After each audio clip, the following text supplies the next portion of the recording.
Long time ago, in a place not too far from here, there was the Princess and the Pea. A long time ago, in a place not too far from here, there was a prince who began to feel lonely. So he decided that he wanted to find a wife. However, his wife could not be just anyone. He was destined to marry a princess, a real princess.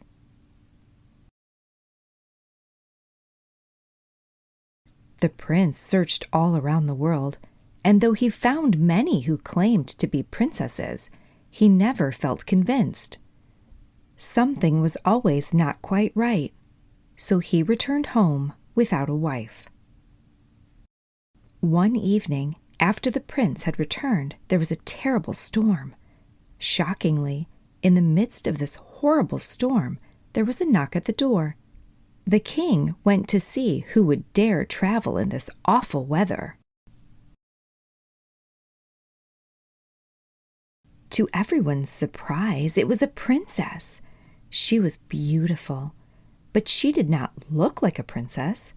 Her hair and clothes were soaked through, and even her shoes were filled with water. Nonetheless, she promised she was a real princess. "Well, we shall soon find out," said the queen. She had a plan to find out if this girl was a true princess. The queen went into the guest chambers and removed all the bedding and placed a single pea below the mattress.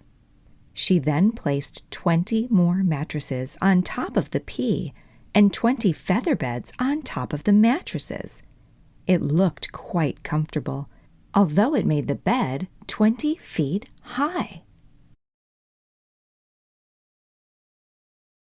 The princess was then shown where she was to sleep for the night.